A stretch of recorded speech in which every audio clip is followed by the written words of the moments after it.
All right, ladies and gentlemen, welcome back to another episode of We're Talking Sports. Here, as always, with my good friend Richie. Richie, how are you doing? Pretty good. It's been a busy month so far. Trying to wrap up the summer. How's things going up in Green Bay for you? It's pretty good. I'm going to watch training camp while you're coaching it, so little Yep. different. But see, with me, I have to deal with more little kids, crying and stuff, and playing Pokemon And Go. idiots. Yep. No, yesterday there was this one guy. He had four little kids. I don't know why he had four little kids, but he brought four little kids to practice. They were all just crying the entire time. This one kid was playing Pokemon Go. Okay. Yep, and so this kid was playing Pokemon Go, got all excited whenever he saw a Pokemon, but whenever he couldn't catch one, he just let out this Velociraptor cry, and it just, I'm guessing the Packers heard it too, because it was loud, Yeah. but yeah, That's when they got to turn the music on and just yes. drown out the sound. Oh yeah, no, they play loud music during breaks, but this Yeah. was no break. All right. All right. So I figured we'd get started here today with kind of some stuff that's been, I guess, not under the radar, but stuff that's not as important, which is the stuff that's gonna dominate our show. Okay. But just some quick news. I mean, this week was huge. Baseball retirements. I mean, Mark Teixeira is retiring.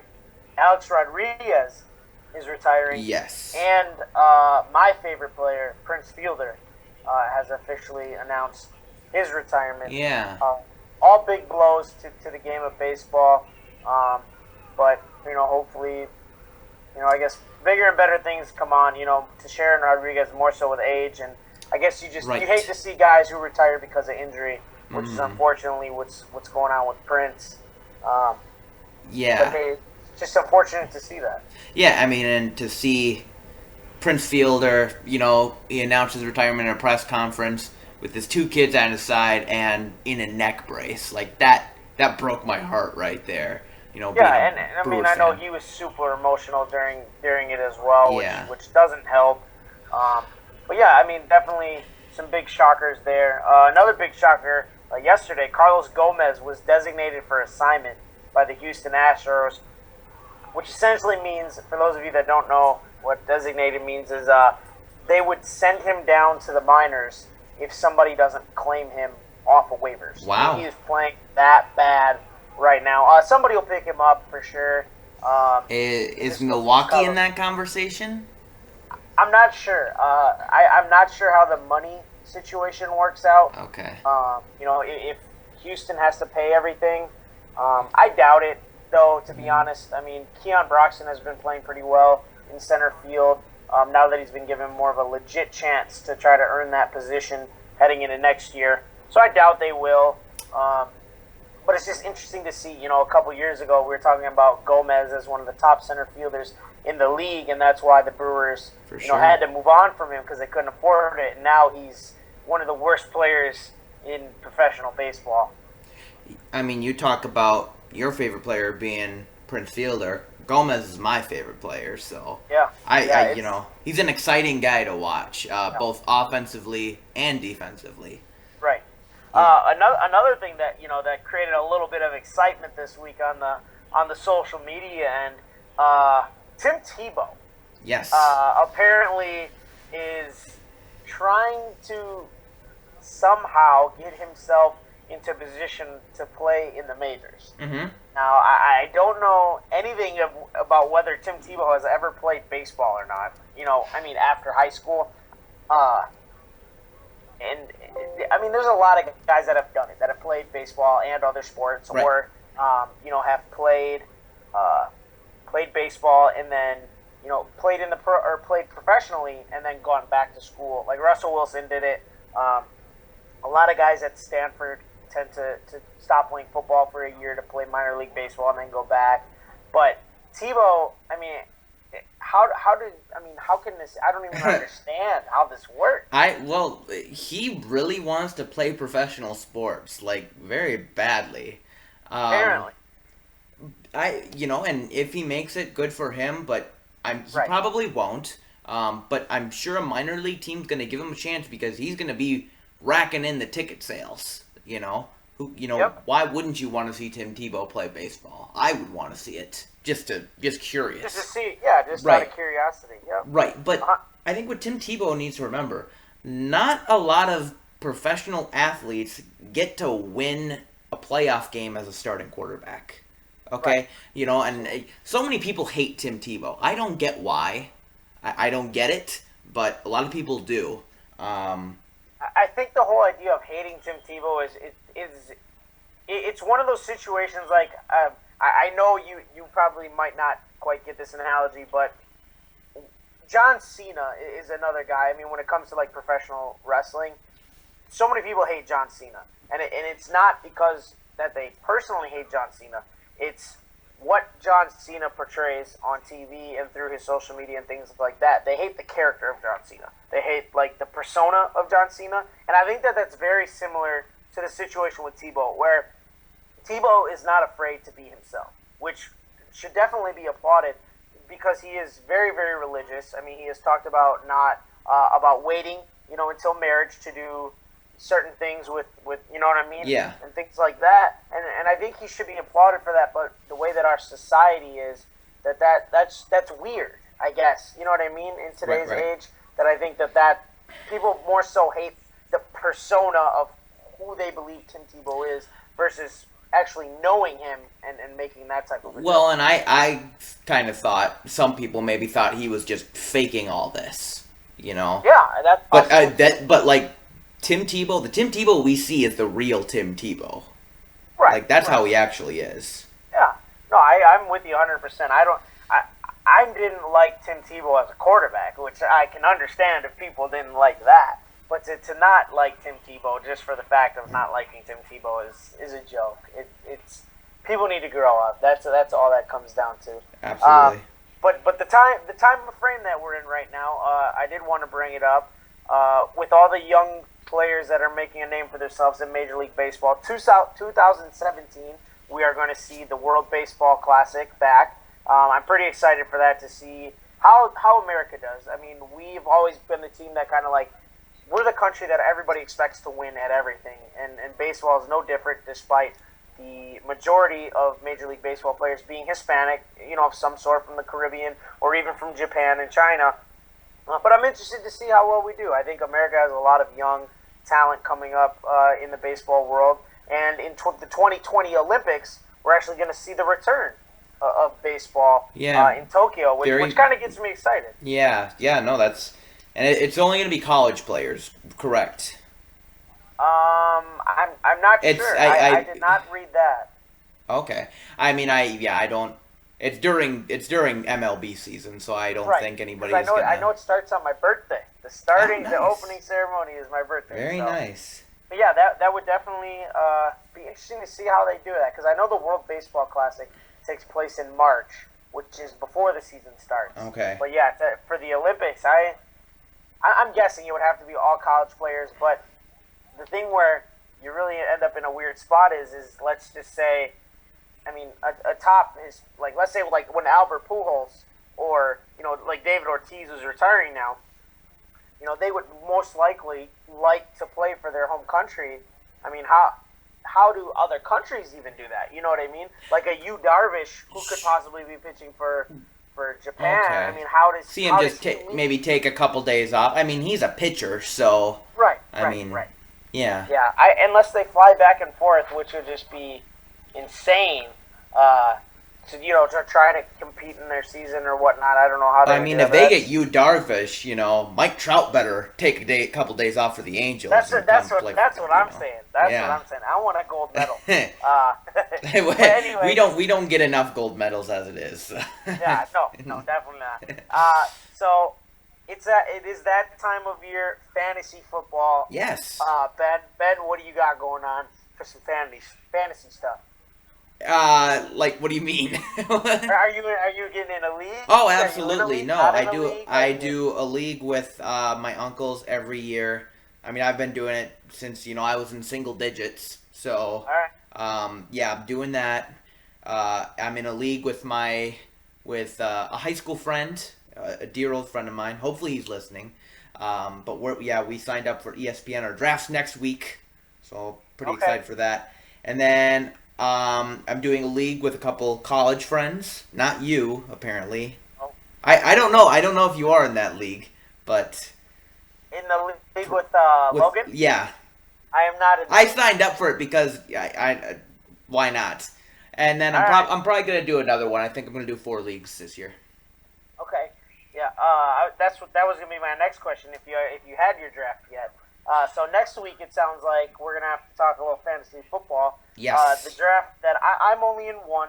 I used to be the guy who would do 10 leagues on ESPN because ESPN allowed me to do 10. Right. Leagues. It's a max of 25. Oh, I have learned now that I've been running a league, and now that I'm done with school, and I have other things going on besides just worrying about fantasy football and going to work every day. Right. It is a lot. So the league that I'm in now, with some buddies that I grew up with. The only person I think you would know is Brett. Brett got in it. All right. But yeah, ours is Sunday, so I'm pretty pumped. Nice. Keeping Antonio Brown. That's my only keeper. Do you know what your overall selection is? I am picking 4. Okay, so there's only 6 teams though. Because of the jeez. size. Well, so our league it's different. There's a lot of scoring. So it has individual defensive players. So you get D tackles, IDPs. D ends, Okay. linebackers, and everything like that. I gotcha. So the rosters are really really big. And when you have a bigger size team, bigger size roster, or even in a general league, I'm not a fan of 12-person leagues. Oh, see, to me that's the standard is 12. Because the only issue that I have with it is because you're now drafting players who don't play. That's the fun of it. No, because when you go in the later rounds, then it's almost like you actually have to have almost some kind of thought process on your own. You can't just go on ESPN and who's the best available, No, I completely agree with that. I understand that. To me, more times than not, your last couple of picks, like for us, in our draft with 6 players, we're able to definitely take a chance on a guy with our last, 3 to 4 picks, maybe rookies or maybe guys like, hey, this guy could have a breakout this year. I'm definitely thinking him. Nobody else is probably thinking him. Like that's. Well, see, you draft a lot to me in 12-man leagues. A lot of rookie running backs go off the board, like especially in the last round, like Derrick Henry. Okay. Backup running back with the Titans, could get a couple carries. Could do really well if DeMarco Murray gets hurt. Right. Another guy, Jordan Howard for the Bears. So right. Yeah. No, I get it. I'm not a fan of the whole idea of drafting guys who don't, with the way that scoring works, especially in a standard league, drafting a guy maybe Jordan Howard. If Jordan Howard is a backup, he's only going to get you 1 point. What is 1 point on my bench? Well, no, you only start him if he's starting. Like, I'm not going to start him week 1. Right. But I mean, with the NFL is more so sometimes you don't necessarily know until 10 minutes before the game. And that's the fun of it. That's the fun of it. Yeah, I'm not a fan of that. I'm not a fan of having to draft a backup player, if that makes sense. All right. So that's my only thing on it. Okay. What is your take on Joey Bosa? Since we're oh God. With his mom's comments, his mom said, I hope we did an Eli Manning during the draft, meaning that you hope he would have gotten traded. But to me, so I'm not gonna blame that for him because that was his mom. But to me, I hate it when players hold out. I absolutely hate it, especially when it's a rookie. He needs the reps very badly. And seriously, it's just a rookie contract. And with the new CBA, he's not going to be getting as much money as he wants. So, to me, rookies, rookies, you get your rookie contract, your standard rookie contract, and then you play for the next contract. Yep. And holding out is not going to help. Yeah, I mean, to me, the only situation where I'm trying to think of guys that held out this year. The only person that I can think of that had a legit gripe at holding out for a new contract, to me, was DeAndre Hopkins. I think he definitely deserves the money that he's going to get. Right. But then again, he also did still report. And then two other guys that want a new contract but didn't hold out, Antonio Brown, Rob Gronkowski. Right. Yeah, yeah, those guys definitely deserve it. I was just speaking from the terms of guys that actually didn't show up. But at the same time, Hopkins ended up reporting for camp. Right. So I think, you missed that first day, you missed the first 2 days, you pay the fine, whatever. That's your statement. You made your statement. Now show up, do the work, get your money. Okay. Whatever. And you're a rookie. Like, that's the thing. Right. The last rookie that I can think of that held out was Jamarcus Russell. And Michael Crabtree, remember, he held out for a really long time. Okay. But Jamarcus Russell, perfect example. Jamarcus Russell a little bit more was Yeah. because he held out for so long. Then he ended up getting so much money, and then he ended up not being anything. No. So, I mean, Michael Crabtree has at least had a decent career so far. Right. I mean, he's still got a ways to go. I mean, he's still got a lot of time left in his body. I mean, he's not overly old and from an NFL standard. But, this is not a good sign for the Chargers or for Joey Bosa in either case. I mean, they're a team that really needs their young players to start stepping up with Antonio Gates and Phillip Rivers. I mean, those guys are only going to be there for so long. Right.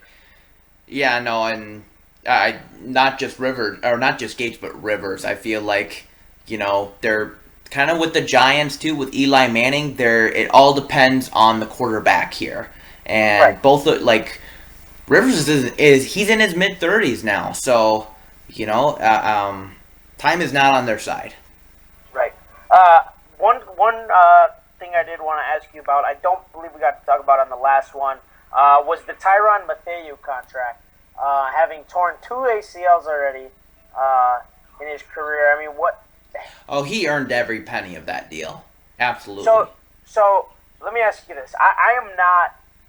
I'm very picky when it comes to contracts and things like that. And I feel like, I guess from the mindset of a GM, I'm going to use everything, even though I know a player deserves it. Like, he deserves it, absolutely. But I'm going to use every bit of leverage I have to tell him, you have to stay healthy, and use that as an incentive for them more money. You can't help tearing an ACL. What is he going to do? Stretch extra 15 minutes? No. I understand that, but if Mathieu cannot play 16 games and he's not going to be around in the playoffs, what good is he for you? This is sponsored by Stanley Steamers, by the way. If he is not available at the biggest in the biggest moments that you need him, why are you going to pay him the richest contract for his position? But I think injuries are out of the question because was he in his 3rd season or is he entering his 4th season? Okay, entering his 4th. Yeah, no, he's a very young guy, and what the Cardinals are doing is what the Packers did a couple of years ago. They're building a core. They're building a core around, obviously, Rodgers, Matthews, Nelson, Cobb, Sam Shields. They're getting their group together. It's Tyrann Mathieu, Patrick Peterson, Larry Fitzgerald, that group. So, to me, you're signing those guys, and did he earn it? But I think the question you're looking for is, can he play 16 games in a year? Right. Yeah, I'm not saying he didn't deserve a big contract. He's a very talented player. He's one of the top safeties out there. I'm not disregarding what he's done at all. Maybe do I still give him the richest contract for a safety? Yes. But do I give him what he got? No. I probably make it because his contract to the next safety is such a huge gap. I think you can close that gap and then save money for down the road. Telling him, hey, look, I'll give you this money but I'm going to put it in as an incentive because 2 out of 3 years in the league, you've been hurt. You have finished the season on the IR. I can't have you finish the season on the IR if we expect to win a Super Bowl. That's just the reality. You know what I mean? That's just the reality of it. And I think that's my only question is for him to be worth this contract, he needs to stay healthy. I mean, obviously, I agree. I think that you can say that to anybody, though. So. Right. So moving on to the Olympics. Yes. What have you watched so far? I have been just glued to the screen when it comes to swimming, and Michael Phelps is just he's already won 3 golds already. Yep. Are you kidding me? And going back to 2012, he said, "I'm retired. I am done." Mm-hmm. He goes and then to me this is a really cool story. So he retires. Leclos, the swimmer from South Africa, pretty much dominates while he's gone. He wins the 20 whatever world championships. Dominates the butterfly, and then Michael Phelps says, "You know what? I'm coming back. I'm gonna win this," and he ends up dominating in the butterfly. Leclos didn't even medal, so finished 4th. Yeah, to me, and now he's going to be swimming against Ryan Lochte tonight. I'm very excited for that. But the question I wanted to ask you is, Michael Phelps just has incredible size, and he's an anomaly, I guess you could say, when it comes to swimming. He's one of the best athletes ever, but is he the best athlete ever? I mean, that's a tough question because we have some sports that aren't necessarily recognized by the Olympics. Some guys that can do multiple things.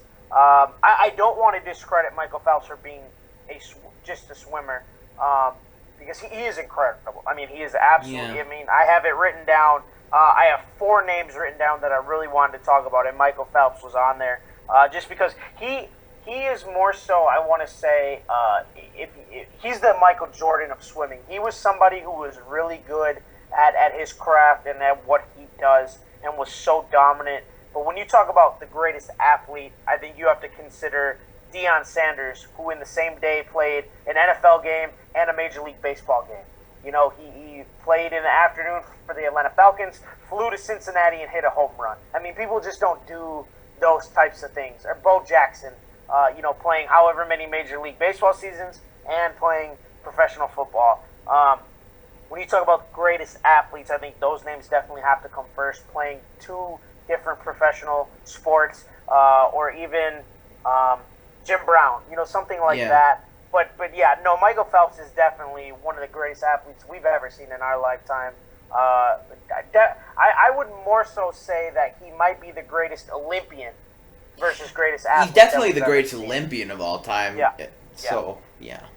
Yeah, I would definitely say that. The one person, all right, look, I'm going to say, when you're talking about swimming, these 2 women that are out there, Ledecky and King, oh my goodness. Yeah. I have watched a lot of swimming, and these girls are absolutely incredible. Absolutely. Katie Ledecky, what was it, the 800 that was just on within the last hour? I mean, she absolutely just blew everybody out of the water, and I think every prelim that she's done for the 800 so far, she has broken the world record. It's incredible what she's doing so far, and she can end up leaving with 5 medals, including 4 gold. Yeah, she's definitely the future of swimming for USA, men or women. To me, that's really cool to see. She's really fun to watch. Just this whole swimming team as a whole looks like, the future is so bright for U.S. swimming, and that's pretty cool to see. Yeah. I'm trying to think what else. I've watched some swimming, some volleyball, rugby. Gymnastics. Yes. The women's gymnastics team blew everyone out of the water. Won the golds. Wasn't even close. Led by Simone Biles. What do you think about them? I watched the first night of gymnastics. I didn't get to catch everything. and I wanted to see. I had not seen her perform, so I really wanted to see what the whole hype was about her, and she is every bit of that hype. Yeah. I mean, she is absolutely incredible. The one thing that really impressed me the most about it was this is the first year that I've really extensively watched the Olympics. I have not in the past, but this year I've really found ways to enjoy watching the events. And the USA Olympic team, for the foreseeable future, I think is going to be dominant. Like you said, with the swimming as well. The lady who finished third overall, or at least heading into the finals, was eliminated because the top three were all from the United States, and only 2 per country are allowed to make it. So before the cut happened, heading into the finals, the 1, 2, and 3 were the 2 girls who made the finals. It was Simone Biles, and I can't remember the other girl's name. It's Allie something. Oh yeah, she's good. And then Gabby Douglas was the 3rd ranked overall, but was not allowed to participate in the finals because she was an American. Which is, I mean, that's unfortunate. But I mean, obviously, she won a gold anyway in the team gold. Well, and she won the gold in 2012 as well. But I mean, to see that's it's amazing. To know that you have 3 of the top gymnastic athletes in the world is absolutely incredible. Mm-hmm. I watched a little sand volleyball, a little cycling. This water rafting thing that they got going on I don't know what this is, but I'm really enjoying it. I mean, these guys gotta take this little boat and they gotta go through like the 2 poles, and like they're like 2 inches. The pole is like 2 inches from their face, and they're like ducking underneath it. Was that the kayaking? Maybe. Because I saw the kayaking. It was very similar. Maybe. Or rafting? Yeah, you're probably. I know there's rafting as well, so you're probably. Okay. Yeah. I mean, that was awesome. Yeah. I was definitely digging that. And another thing that I'm really digging, even though I've never been a fan of his, I'm really digging the way that Carmelo Anthony is playing basketball right now. See, I don't think I would have ever said in my life Carmelo Anthony is working harder than everyone else on the team. Yes, exactly. Never thought I'd say that. But, yeah, you're absolutely right. And I was extremely disappointed in the way they played against Australia yesterday. To me, every team, they should be winning by 40 or more with the all-stars they have on this team. And, they were down by halftime. It just seemed like Australia was playing harder. They were more motivated to win. And, and I think this was the same way in 2012 for the basketball team. They just, it seemed like they were playing in the All-Star game. Like just running, just jogging and stuff and shooting threes. And, I mean, granted, Melo was fantastic behind the three-point line. What he had 7 or 9? So, I can't remember, but it was unbelievable. And, without Carmelo, they lose that game. I mean, that's the reality. You're absolutely right. And, and Kyrie Irving, almost looked like he was playing in Game 7 in the 4th quarter, hit that dagger, basically the same spot. So Draymond Green actually made a comment about it. Like, he posted like on his Snapchat, and he was like, "Hey, it's too soon for you to be making shots like that resemble the finals, man." Or something. It was something like that. Yeah. But speaking of Draymond Green, it's funny that you brought it up. Like, I kind of made a joke yesterday about the Olympic. I was talking with Dakota, who works with us on the site, and then Mark, who goes to school with us. We were talking about how Australia was really taking it to the United States team, and I was like, but I mean, in reality, when you look at this roster, is it the United States? I mean, it's almost like Golden State is representing the United. You know what I mean? Right. They make up half the roster for the United States. Well, see, when Kevin Durant's getting outworked by Joe Ingles, there's a problem. Yeah, it's. I guess here's a question for you. I don't know if we have talked about this. I want to say that we have. Do you think that there's a way that we talked about the amateurism with baseball, that they do go back to the amateurism for the sport of basketball? Well, see, like David Stern really pushed to get the professionals in Right. there because I think they wanted to play. They wanted to represent their country, and I think that was really the buying point there. I think as long as NBA players, step up and say, I want to play, we're going to keep seeing it. Yeah. Another conversation that I had that I wanted to ask you about, because I'm not too familiar with it. Obviously, we have the Naismith Basketball Hall of Fame here, it's just a general Hall of Fame for basketball. Yes. It's not like an NBA Hall of Fame. Yeah. I mean, it's everybody. Right. So Carmelo is likely to go into whether it's an Olympics Hall of Fame or whatever it is for his play in international, because I believe this is his third or fourth. It's his fourth. Fourth Olympics. He's going to medal in every single one because I think he got bronze. Right. He was on the team in 2004 that was not very good, but I believe they still got bronze. Yep. And then he's won gold. The last two they won. Last two they won gold. And now he's going to get possibly a third gold here. Do you know anything about that? How does he get honored for that? Is that a FIBA thing? Is that an Olympics thing? No, I think. I don't think there's an Olympics Hall of Fame. Okay. But if anything, it helps his chances to make the Naismith Basketball Hall of Fame, which I'm sure he'll make anyways. So I wasn't sure if there was an international Hall of Fame. I don't really know. Because if anybody deserves to be on, I think because he is now the most decorated basketball player in the United States. He has the most points. And second in rebounds. Do you think though that he is the best, international play USA player of all time? Ooh, well, I was looking last night at the guys who have played in multiple Olympics. And Jordan, over the course of 2 Olympics, averaged, I think it was just under 15 points a game or something like that. I'm not sure what Carmelo's career numbers are outside of the fact that he's now, the leading scorer, passing LeBron. He's second in rebounds. I know he's first in wins or whatever, and then obviously most decorated. I think you'd have to put him up there. He has been a key part of the United States basketball team. Despite what we see him do with, the Knicks and the Nuggets, he fits that European style very, very well and has performed very well in the Olympics, during his time there. So I would have to say he's definitely one of the best in terms of USA basketball players that we've had.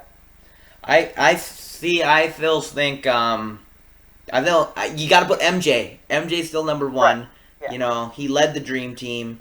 He wasn't the captain of the Dream Team. It was Bird and Magic, but he led that team, and still LeBron.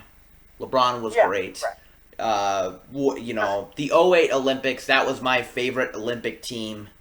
Seeing LeBron and Kobe, D Wade, that was a fun team. And if LeBron did play this year, we wouldn't be talking about Carmelo, being the all-time leading scorer because it was LeBron that he had surpassed. So if LeBron decides that he will play in 2020, Carmelo likely will not, I'm guessing, because of the I think this will be it for Melo. Yeah, because Carmelo, I believe, is 3 or 4 years older than LeBron because of the way that his career went with high school, prep school, college, versus LeBron coming right out of high school. LeBron's got maybe 1 or 2 more, depending on how his body holds up. And obviously, if LeBron plays in another 4 straight NBA Finals, we might not even see him in 2020. And that's the thing. So I was kind of just thinking about this. So Melo really led the team, and he has been leading the team. My question is, what does that say about Kevin Durant? Because if we're talking NBA, he's probably the best player on the court. Right. But, shouldn't he be leading the team? And what does that say about him? Well, I think a lot of it has to do with the fact that I think this year more so we've seen a lot of veterans pull out of the Olympics than we have in the past. Chris Paul isn't there, who's usually one of the leaders. LeBron's not there. All the top point guards outside, Steph Curry is not there. So all the top point guards in the league have pulled out. Besides Kyrie and Lowry. Right. is D-Wade, I believe, is D-Wade, no, he pulled out of USA for a while, so he wasn't. So a lot of the top players that we've been accustomed to seeing that we've just talked about for the last couple of years over this dominant run of USA basketball are gone. And I think Carmelo's just kind of the vet. He's the guy who kind of stepped up and said, here, I'm going to lead this into the next generation of USA basketball. This is likely my last Olympics. I'm going to take us to that next step to keep this thing going and show you guys what's expected of USA basketball. I just think that that's kind of how Melo sees it, as he's the old vet who's just out there getting it done. Okay, sounds good. So, so you had me put this list together of commentators. Yes, we talked about it last show. Yeah, I literally have 2 lists that I crossed out because I messed up. And then I have another one that's like half completed because I screwed up again. And then I have a list of guys that I just absolutely hate with a passion when they're on television. And I think, no, that's what we want to see. Like, I'm not saying like top 5 just universally worst. Top 5 guys you hate, and I have my top 5 list, so we'll just go down, I'll do 5, you do 5. Yep. All right, so number 5, a lot of people like this guy. Apparently Fox really likes him, but Joe Buck. I do not like Joe Buck because... Oh, we're doing the guys we hate first. Okay. What? Yeah. We're not doing like... Oh, I thought we were supposed to do a list of our top 5 that we like. No, I don't have that list. Oh, I did both. Okay, I did both then. My apologies. No, yeah, number 5 for me is Joe Buck because he's just... A lot of writers I've seen like online, they don't see it, but so many fans, including me, say Joe Buck does not like the Packers. I don't get it. And he does over half the games because obviously, him and Troy Aikman do the headline for, Fox, the top game, and usually that involves the Packers. But he just does not like the Green Bay Packers, and you'd think it'd be mostly Troy Aikman, who, played for the Cowboys.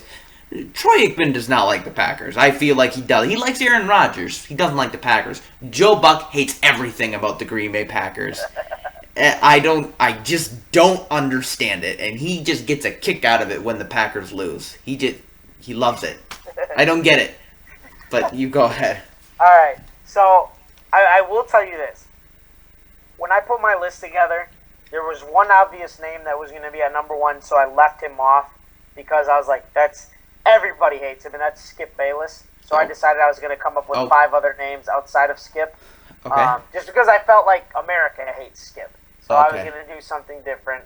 But my number 5 is Mike Mayock, the guy who does the combine for the NFL on the NFL Network. He is absolutely atrocious. I watched the NFL draft on mute because of Mike Mayock. He is absolutely awful when it comes to giving information and projections of these players who are working their tails off, to get drafted. And unfortunately, I love watching them, but unfortunately, I have to listen to Mike Mayock the entire time.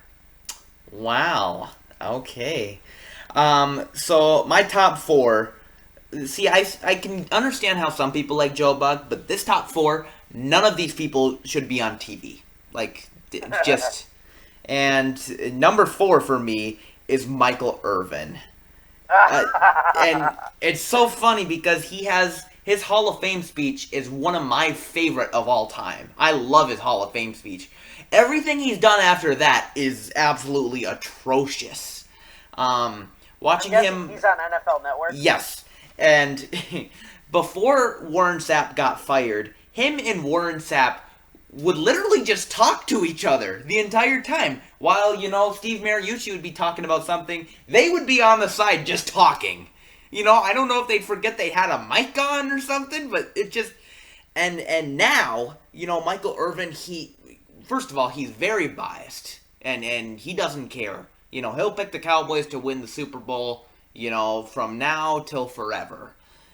And he just gets too crazy. He gets too worked up about stuff.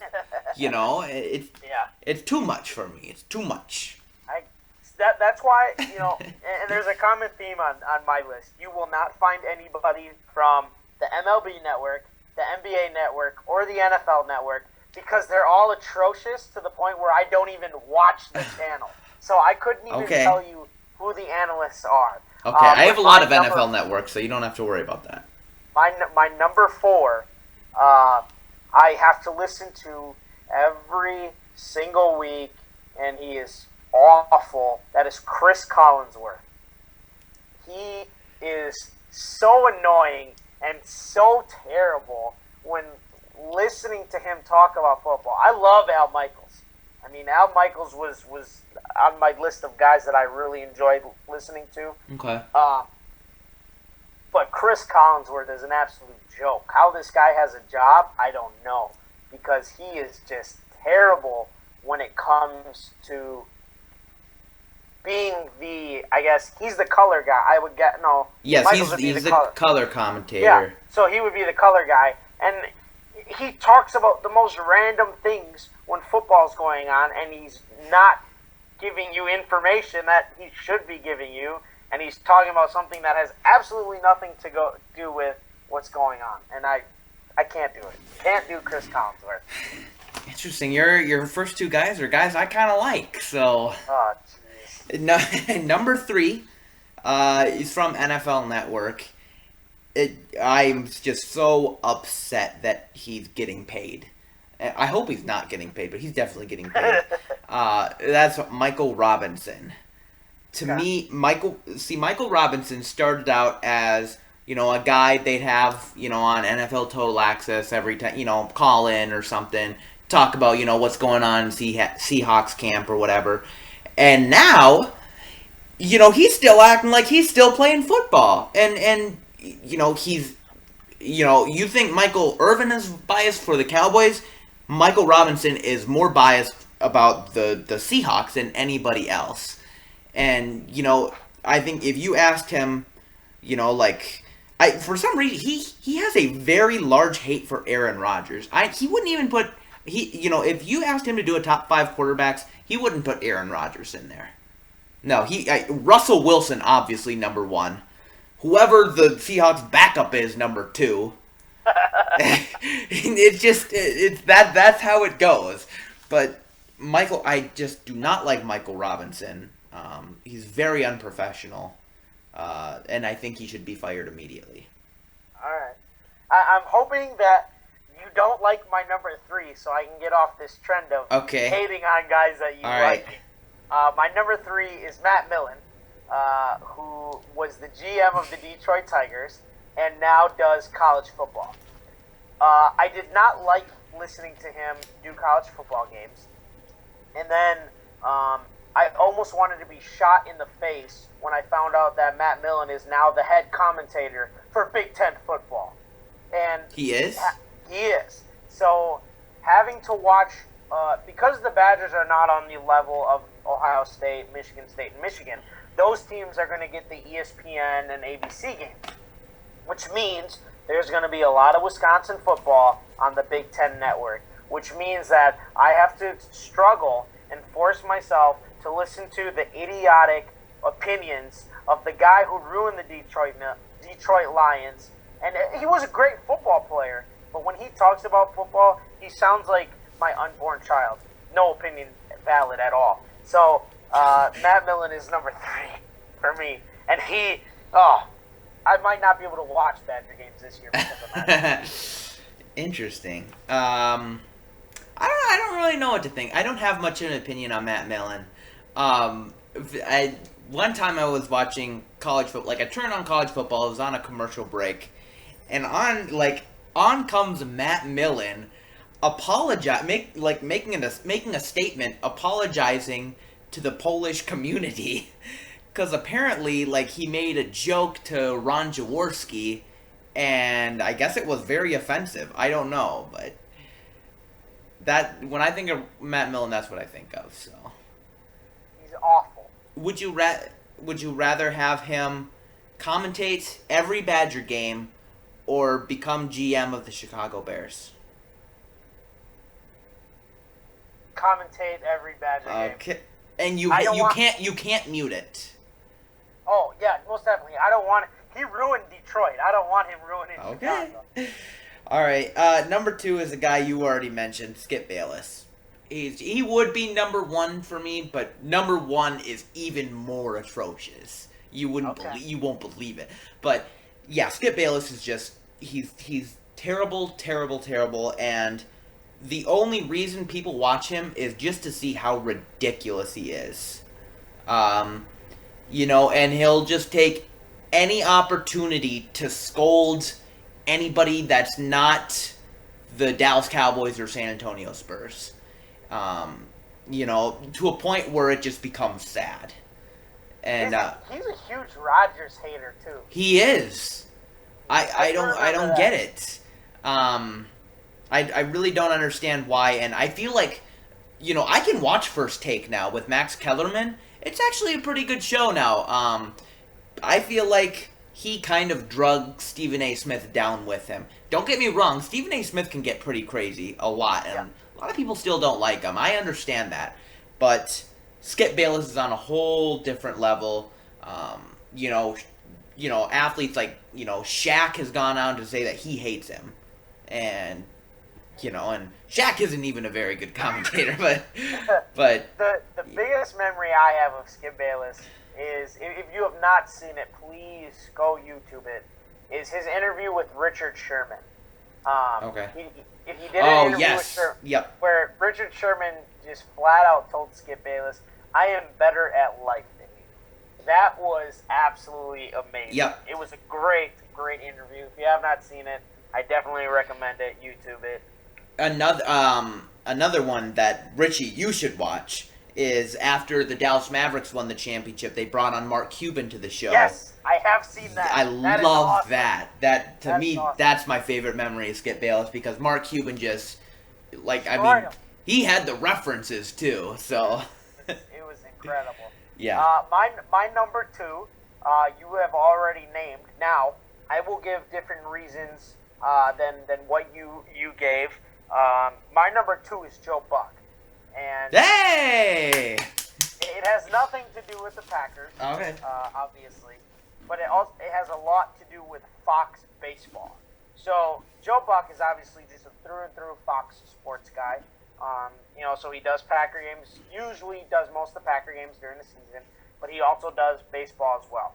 And he was the commentator for the All-Star game this year. Okay. And he was absolutely awful. It was so bad that the next day after the game, there were just people talking about how bad he was, and just like the things that he said. I mean, it was like, I don't know if he does this for football, because I watch Packer games, but I don't really watch a front to end Packer game, through all the way, right, and hear a lot of what he says. Yeah.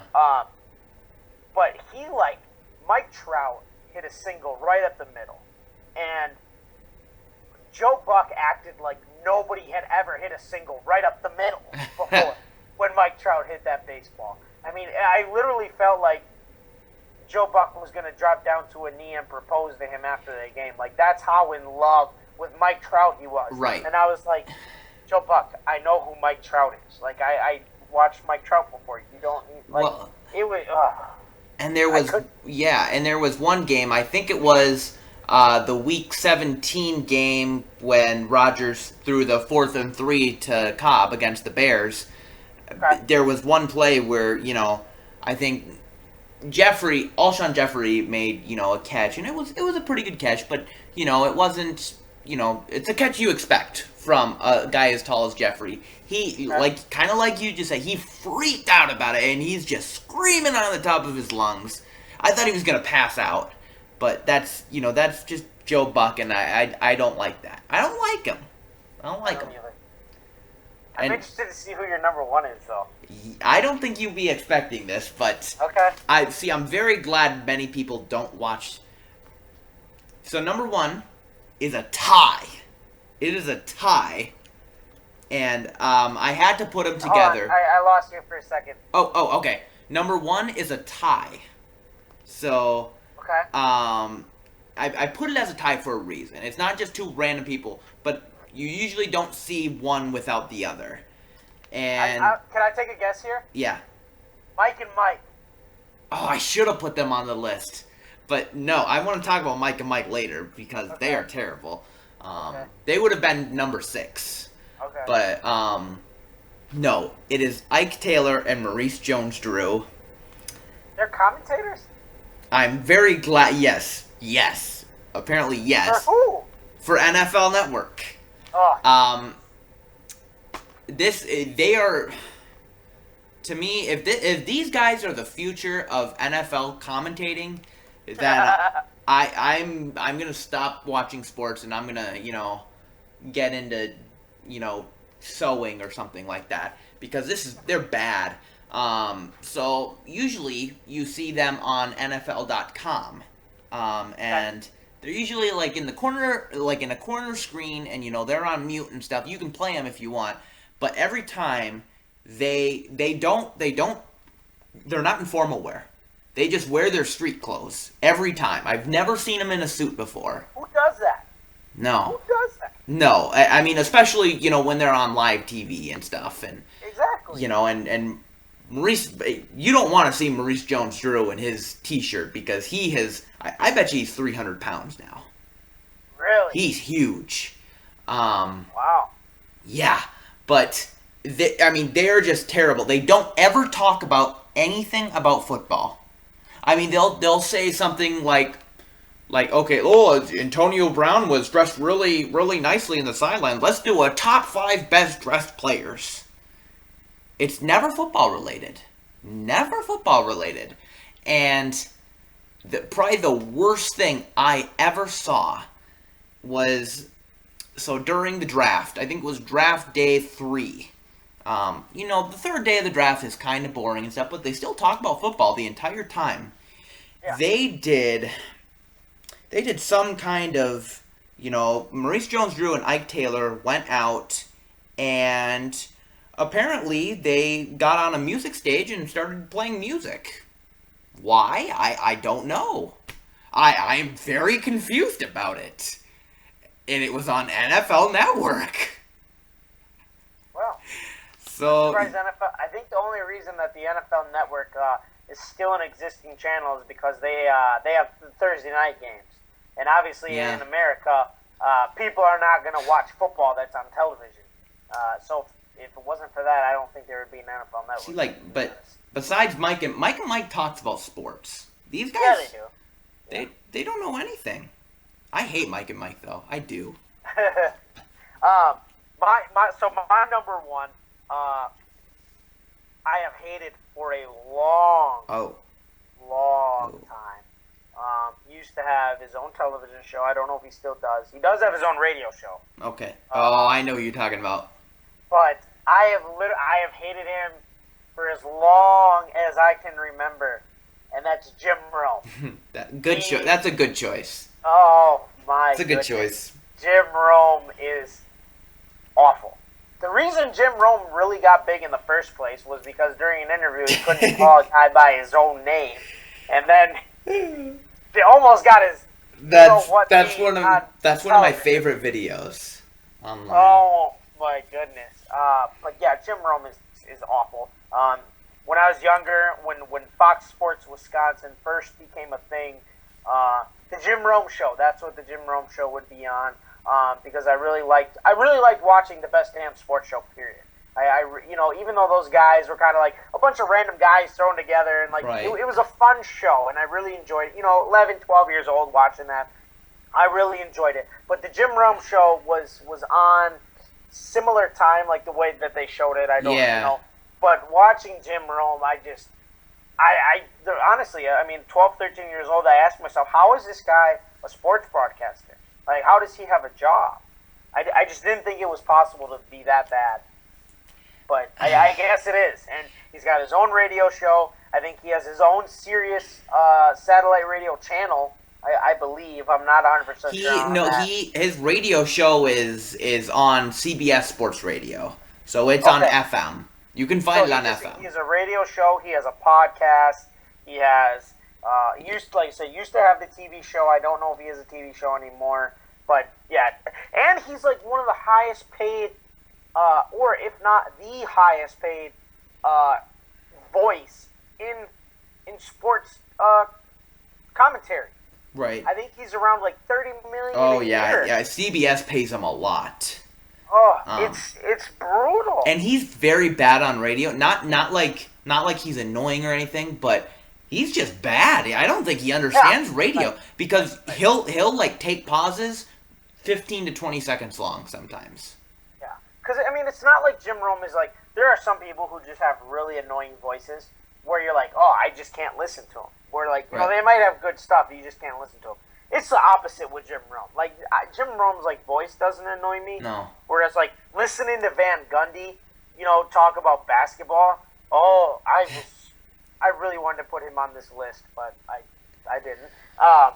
But like I cannot listen to Van Gundy. It just his voice annoys me. Whereas Jim, it's the opposite with Jim Rome. He's just dumb. He really is, and he's very. He just thinks he is the greatest person of all time. Like, I think he thinks he's the brother of Jesus Christ. You know, and the older brother, too. It's bad, and so, yeah, these are all very bad people. Hey, since I did make a list of my top 5 good ones here, I want to get your opinion on some of the ones that I enjoy listening to. Sure, why not? Yeah. So my honorable mention that I had written down, I really like David Pollack. You know, the former player who got hurt. He now does college football game day. I really like him as a commentator on there. He's kind of the guy that keeps it chill because you have Kirk Herbstreit, and then you got Coach, who's just with the mascot head. Lee Corso, yeah. He's all over the place. And then you got Reese, Davis, but I really like Pollack. Probably the most outgoing guy on my list in terms of just being all over is Dick Vitale. I really enjoy Dickie V. Yes. I really enjoy Dickie V. I don't know if there's like I've never heard anybody say that they dislike Dickie V. Oh, I've heard it a lot. But yeah. I can see why they would. But I really enjoy listening to him call games. And along with him, Jay Billis, I really enjoy. I think Jay Billis is very, very good when it comes to college basketball. But my top 5, my number 5 was Brent Musburger. Really? Yeah, I enjoy listening to him and Herbstreit. See, he's getting.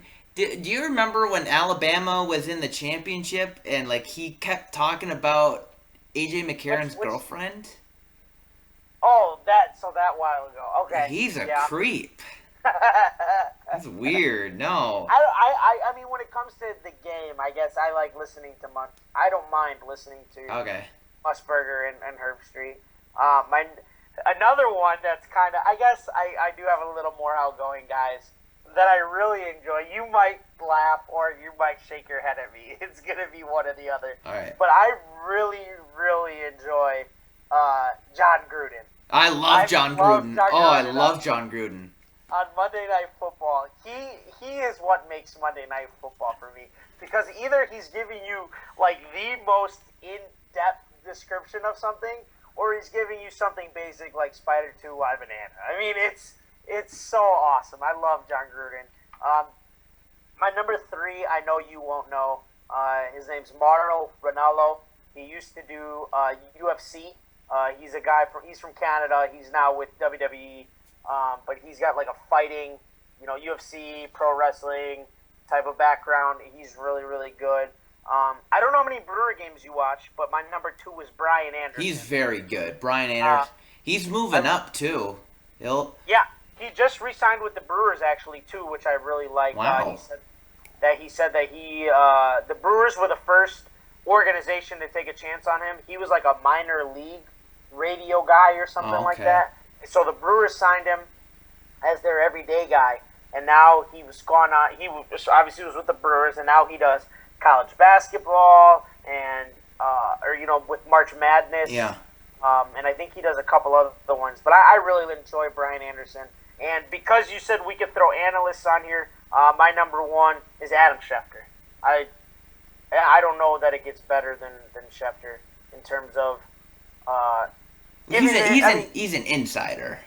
Okay, so I'm trying to think. Okay, I got to think of a new number one then. I did have Stuart Scott, but then that's when I asked if they had to be alive. But yeah, okay, I'm gonna go with Stuart, even though he's dead. Sure. We're going with Scott. Yeah, Stuart yeah. Scott. You My can all-time ask number favorite. one. Man, I also like Rich Eisen. I like Rich Eisen. I haven't been. It's not bad. He really started NFL Network.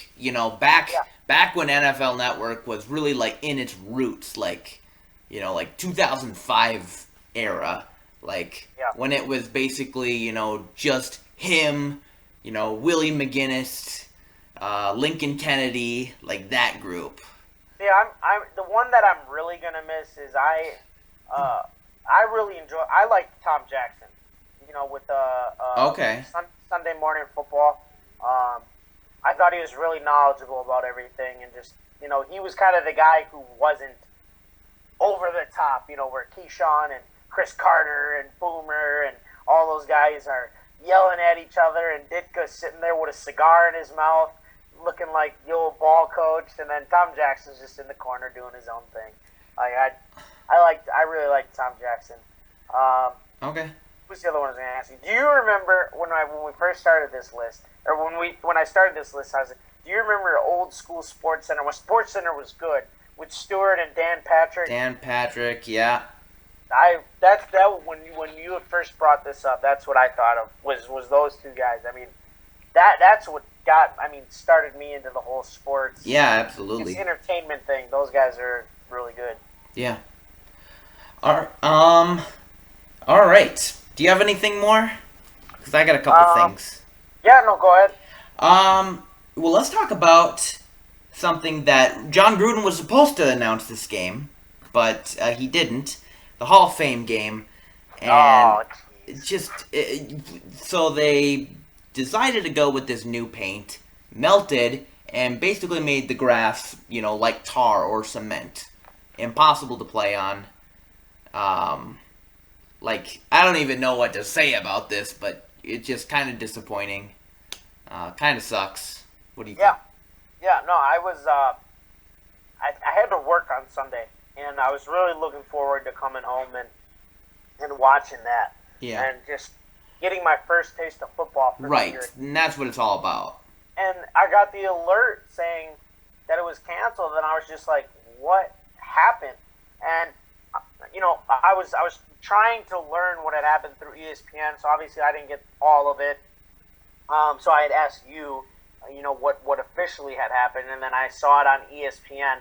Yeah, I don't know who made that decision, but I'm with Randy Moss. Somebody deserves to be fired after that. I mean, that was just stupid. Well, Troy Vincent says he's taking full responsibility. Yep, he did. He did take the blame. But I think that's just Troy Vincent. I think that's just him as a person. I think he's taking the brunt of it. As the guy who's in charge of the players. That whole thing now.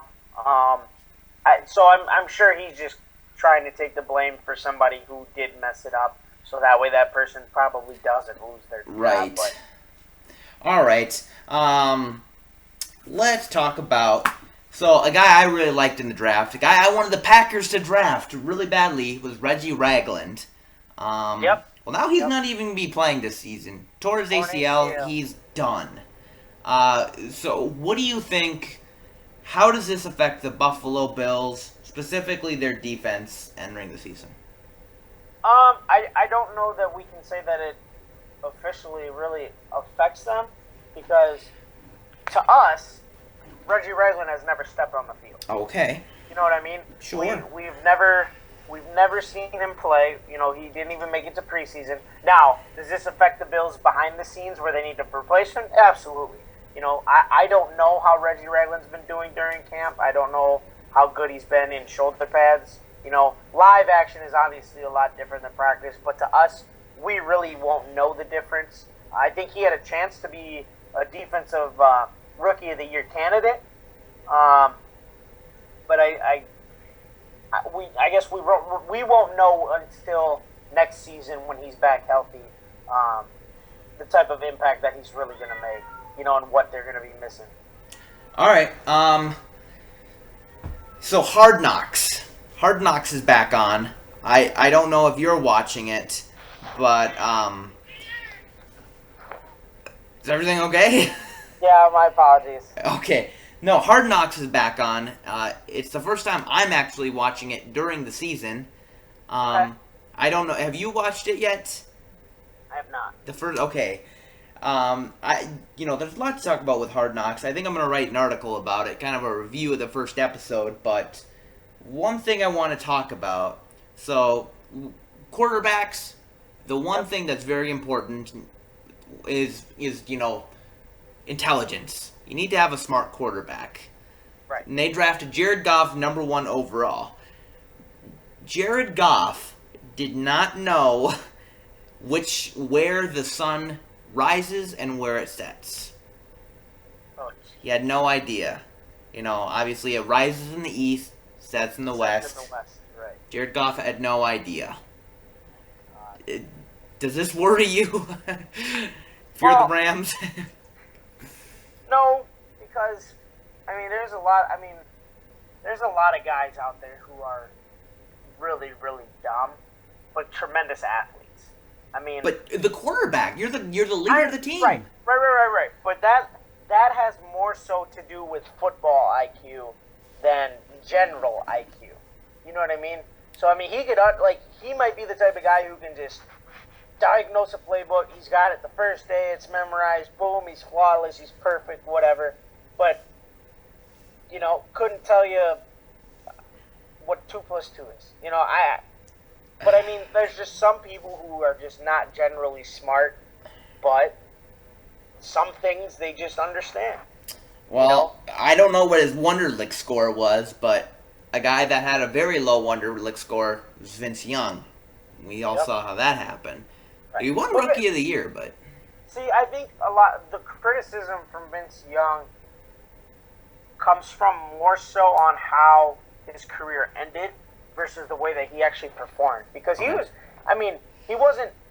never the best quarterback in the league, but Tennessee won with Vince Young as their quarterback. And like you said, he was a Rookie of the Year. They went to the playoffs with him. Granted, they also had ended up getting Chris Johnson with him as well. But he took them to the playoffs, and he did what was asked of him. I don't know what else you can really ask the guy to do. Okay, all right. So you're not worried about Goff yet? No. All right. One more thing, and then I want to play a little game with you. I want to test your knowledge.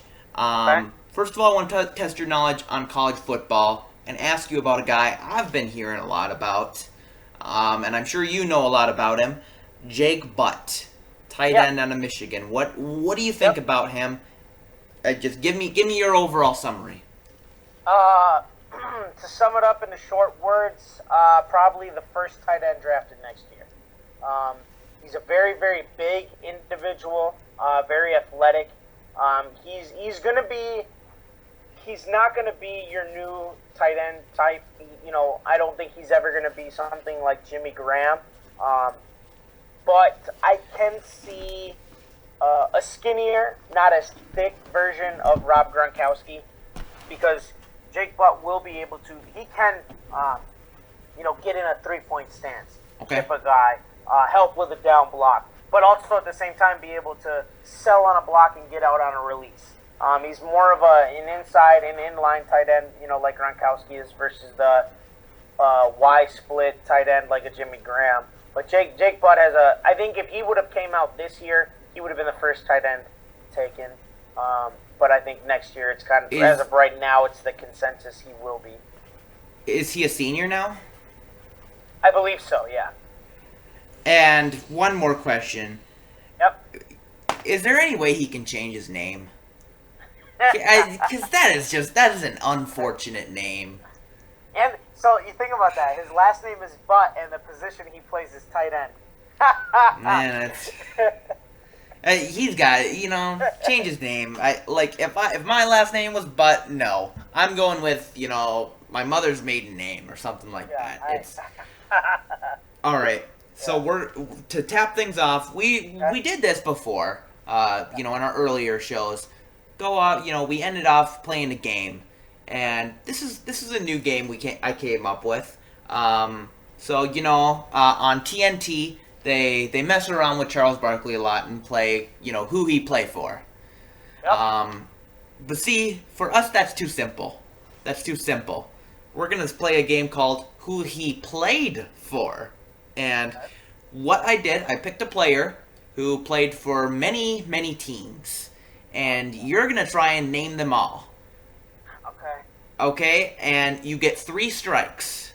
So you get 3 chances to say a wrong name. After 3 strikes. Give me the number of teams that he's played for, or no? Yes, I will. I will do that. Okay. So the player, or actually, I'm going to say the number first. So this player played for 1, 2, 3, 4, 5, 6, 7, 8, 9, 10 teams. All right. Yeah. The player you were looking for is Earl the Squirrel Boykins. Okay. Well, I know for sure he's played with the Milwaukee. Correct. That's 1. And we got him from Denver. You're correct. That's 2. Man, those are really the only teams I remember him playing for. And I'm not even counting the Europe team, so be thankful. Oh, yeah. I want to say I feel like he played for the Supersonics at one point, but I don't think that's right.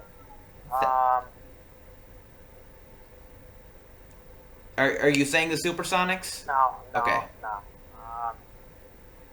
I'm trying to think here. Atlanta? I'm going to go with Atlanta. That's your first strike. He did not play for Atlanta.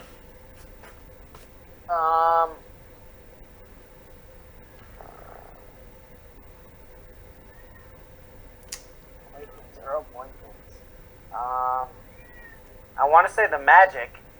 Is that a second strike? He did play for the Magic. Okay. In 1999. Okay. He played for a long time. So. Let me see.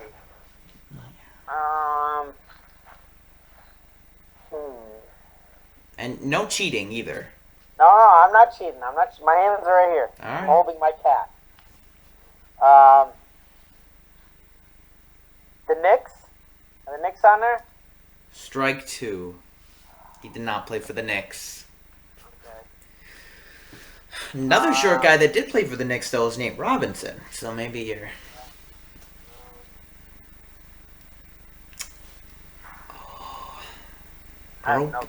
Earl Boykins. You can basically just name a team, a random team. Chances are he played for him. So. Yeah, I know. But yet, in my first 5 guesses, I've guessed 2 that he hasn't played for. Correct. You're walking on thin ice.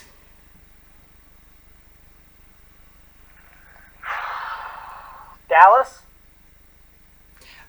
This ended very quickly. Right. Strike 3.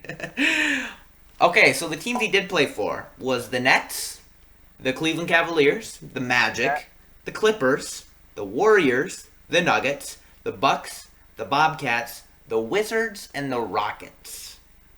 See, I was going to say the Nets, but I was thinking Brooklyn, not New Jersey.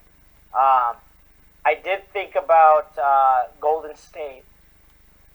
I'm trying to think. There was a couple of teams that I thought, but I was like, no, that doesn't make sense. But no, those 2 I did think of. And I figured one of the LA teams. I mean, the cities that have multiple usually guys that travel well end up in those cities. You picked the wrong New York team, so. Yeah. Oh well. Oh. That's all right. Yeah. I'll get you back. I'm excited. I can't wait. So. I'll have to pick someone that has 11 teams, just out the. And no coaches too, because coaches go around like crazy. So. No. I know. Yep. Players only. Players only. I'm guessing we're staying inside NFL and NBA, right? No, pro baseball or anything like that. Yep. All right. So, I'll get something for you. all right. Double or nothing. Where did he go to college? Earl Boykins, double or nothing.